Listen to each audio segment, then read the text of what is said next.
퇴직 후 10년이 지난 지금 당신은 어떤 답을 내릴 수 있을까요? 괜찮다라고 말할 수 있을까요? 아니면 이럴 줄 몰랐다는 후회의 말이 먼저 나올까요? 오늘은 60세에 은퇴하고 70세가 된 한 남성의 이야기를 통해 우리가 흔히 놓치는 은퇴 10년 차의 현실을 들여다보겠습니다. 그는 60세 대기업을 정년으로 퇴직했습니다. 퇴직금 3억 원, 개인연금 월 80만 원, 국민연금은 65세부터 월 150만 원 예정이었죠. 아내와 단둘이 살며 매달 250만 원 정도면 충분히 살 수 있을 거라 계산했습니다. 이 정도면 노후 걱정은 없다고 생각했고 40년 동안 일했으니 이제는 여유를 누릴 때라 믿었습니다. 퇴직 직후엔 골프도 치고 여행도 다니며 자유를 만끽했습니다. 하지만 그 여유는 단 2년뿐이었습니다. 문제는 예상하지 못한 생활의 틈새에서 시작됐습니다. 집 보수비, 부모 요양비, 자녀 결혼 지원금, 그리고 건강 문제까지.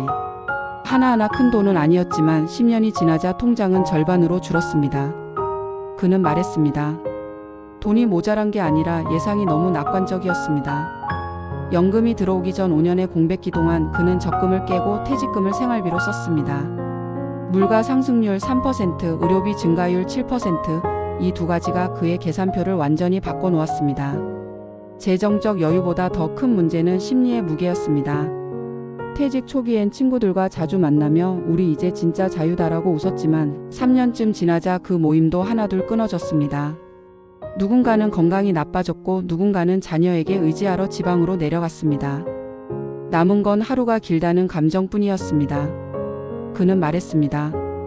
퇴직 후 5년이 지나면 사람보다 침묵이 더 많아집니다. 이 말엔 단순한 외로움 이상의 의미가 담겨 있었습니다. 사회적 역할을 잃은 사람은 하루의 이유도 잃기 쉽습니다. 그는 아침에 일어나도 할 일이 없었고 TV와 스마트폰이 유일한 벗이었습니다. 그가 70세가 되어 내린 결론은 짧지만 강렬했습니다. 은퇴 후 10년, 돈보다 중요한 건 방향이었습니다. 그는 이렇게 덧붙였습니다.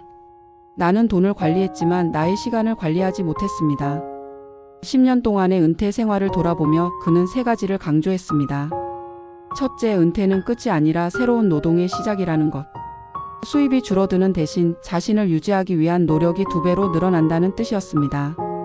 둘째, 관계는 저절로 유지되지 않는다는 것. 퇴직 후에도 누군가를 만나고 대화하고 함께 무언가를 해야 인간관계가 유지된다는 걸 그는 뒤늦게 깨달았습니다. 셋째, 건강은 돈보다 빠르게 줄어든다는 사실. 퇴직 초기에 몸을 관리하지 않으면 70세가 되면 하고 싶어도 못하는 몸이 된다고 말했습니다. 전문가들은 말합니다. 퇴직 직후보다 은퇴 10년 차가 훨씬 위험하다고. 이 시기는 재정 고갈, 건강 악화, 사회적 고립이 동시에 찾아오는 시기이기 때문입니다. 연금은 물가를 따라가지 못하고 친구들은 줄어들며 가족 간의 의존도는 높아집니다. 그래서 이 시기엔 돈을 버는 것보다 쓰는 구조를 재설계하는 일이 더 중요합니다. 불필요한 소비를 줄이는 것만이 아니라 행복하게 쓰는 방법을 찾는 것이 핵심입니다. 예를 들어 여행 대신 동호회 활동에 투자하거나 취미를 활용해 소소한 수입을 만드는 것도 한 방법입니다. 이런 변화가 은퇴 10년 차의 삶의 질을 결정짓습니다. 그는 마지막에 이런 말을 남겼습니다. 70세가 되니 진짜 부자는 돈 많은 사람이 아니라 내일이 기대되는 사람입니다. 퇴직 후 10년은 단순히 시간이 흘렀다는 뜻이 아니라 삶의 방향이 옳았는지를 스스로 평가받는 시기입니다. 우리가 지금 해야 할 일은 돈을 모으는 것이 아니라 지속 가능한 나의 삶의 구조를 만드는 것입니다. 오늘의 60세가 내일의 70세를 결정합니다. 은퇴는 끝이 아니라 방향을 다시 정비하는 두 번째 출발점입니다. 퇴직 후 10년이 지난 지금 한 남성은 말했습니다. 은퇴는 돈의 문제가 아니라 방향의 문제였습니다. 그 한마디에는 우리가 쉽게 간과해온 노후의 진실이 담겨 있습니다.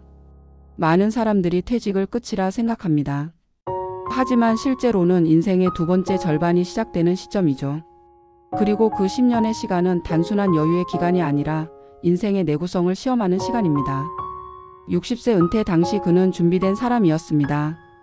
3억 원의 퇴직금, 월 80만 원의 개인연금, 국민연금까지 합치면 매달 230만 원의 생활비는 충분히 가능해 보였습니다.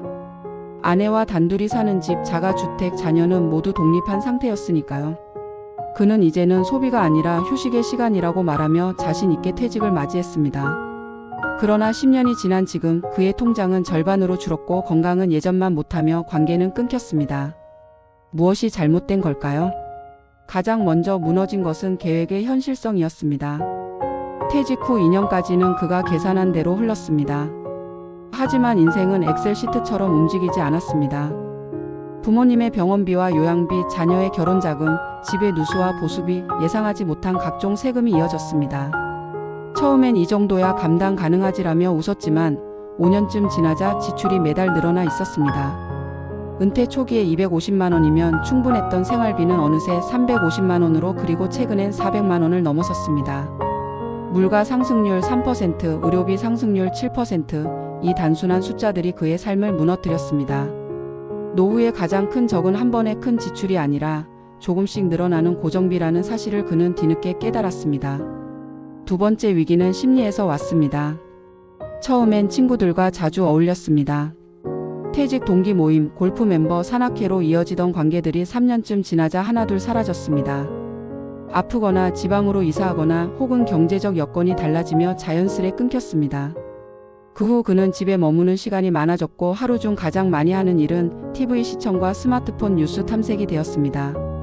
그는 어느 날 문득 이런 생각이 들었다고 합니다. 일할 때는 시간이 모자랐는데 지금은 하루가 너무 길다. 퇴직 후 첫 3년은 해방감의 시기였지만 그 이후의 7년은 공허감의 시기였습니다. 그 공허함은 외로움보다 무서운 감정이었습니다.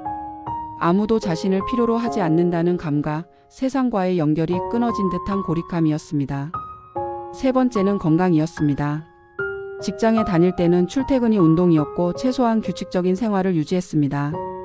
그러나 퇴직 후에는 생활 리듬이 무너졌습니다. 밤늦게 자고 늦게 일어나는 날이 반복됐고 외출이 줄면서 몸무게가 늘었습니다. 어느 날 건강검진에서 고혈압과 당뇨 전 단계 판정을 받았습니다. 그는 퇴직 후엔 스트레스가 없으니 건강이 좋아질 줄 알았다며 허탈하게 웃었습니다. 그러나 진짜 문제는 스트레스의 부재가 아니라 긴장감의 부재였습니다.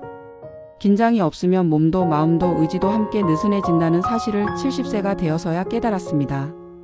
그가 70세에 내린 냉혹한 결론은 명확했습니다. 은퇴 후 10년을 살아보니 돈보다 중요한 것은 구조였다고 했습니다. 즉, 돈을 어떻게 벌고 쓰느냐보다 삶을 어떻게 설계하고 유지하느냐가 더 중요하다는 말이었습니다. 그는 세 가지 후회를 털어놓았습니다. 첫째, 은퇴 직후 일을 완전히 끄는 것. 그는 일을 그만둔 순간 내 몸도 내 시간도 멈췄다고 했습니다. 두 번째, 관계의 재구성을 소홀히 한 것. 퇴직하면 사람은 줄고 침묵은 늘어난다. 그런데 그 침묵 속에서 나를 견디는 법을 배우지 못했다고 했습니다. 세 번째, 몸의 경고를 무시한 것. 젊을 때처럼 회복될 거라 믿었지만 한 번 잃은 체력은 돌아오지 않았다고 했습니다. 전문가들은 이 시기를 은퇴 중반의 리스크 구간이라 부릅니다. 퇴직 직후의 13년은 적응기, 410년은 소모기, 그 이유는 재정립기로 나뉩니다. 많은 사람들이 첫 3년의 적응만 준비하고 나머지 7년의 소모기를 간과합니다. 바로 그 시기가 재정이 줄고 건강이 악화되며 사회적 관계가 무너지는 구간입니다.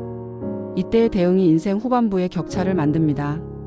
누군가는 퇴직 후에도 작은 일을 하며 사회와 연결되고 누군가는 소비를 줄이고도 만족감을 얻는 반면 또 다른 누군가는 여유로운 자산을 가지고도 불안 속에 삽니다. 그 차이는 삶의 구조적 안정성에 있습니다. 은퇴 후 안정된 삶을 위해 필요한 것은 세 가지 균형입니다. 첫째, 재정의 지속성입니다. 노후에는 돈을 버는 것이 아니라 돈을 지키는 구조를 만들어야 합니다. 정기 수입이 없다면 배당, 임대, 공적연금 등 복수의 흐름을 설계해야 합니다. 둘째, 관계의 순환성입니다. 인간관계는 정체되면 썩습니다. 새로운 사람을 만나고 배움을 이어가며 관계를 순환시켜야 삶이 살아납니다. 셋째, 몸의 유연성입니다. 근육보다 더 중요한 것은 움직이려는 의지입니다. 몸이 굳으면 마음도 다치고 생각도 좁아집니다. 나이 들수록 운동은 체력 관리가 아니라 마음의 유통입니다. 퇴직 후 10년을 지나며 그는 결국 새로운 답을 찾았습니다. 내가 살아온 방식이 아니라 살아가야 할 방식을 찾아야 했다. 그는 68세부터 복지관에서 기타를 배우기 시작했습니다. 처음엔 취미였지만 지금은 작은 공연에도 서고 동료들과 소모임을 운영합니다. 매달 들어오는 돈은 줄었지만 생활의 만족도는 높아졌습니다. 그는 이렇게 말합니다. 이제는 돈보다 내일이 기대됩니다. 그의 이야기는 단순한 개인의 고백이 아닙니다. 지금의 60대가 10년 뒤 어떤 표정을 짓게 될지를 미리 보여주는 거울입니다. 노후의 성공은 자산 규모로 결정되지 않습니다. 방향, 관계, 건강, 그리고 스스로의 삶에 대한 태도가 진짜 자산입니다. 퇴직은 끝이 아니라 재설계의 시작입니다. 70세가 되어 웃을 수 있는 사람은 퇴직 직후의 선택을 현명하게 한 사람입니다. 돈을 모으는 것보다 중요한 건 내 삶의 구조를 만들어가는 일입니다. 그리고 그 구조 속에는 의미 있는 하루, 연결된 사람, 그리고 스스로에게 떳떳한 마음이 포함되어야 합니다. 은퇴 후 10년, 그 냉혹한 답은 결국 이렇게 요약됩니다. 돈은 줄어도 삶은 자라야 한다. 진짜 편안한 노후란 자산이 아니라 방향에서 비롯됩니다. 그리고 그 방향은 지금 이 순간 우리가 어떤 하루를 선택하느냐에 달려 있습니다.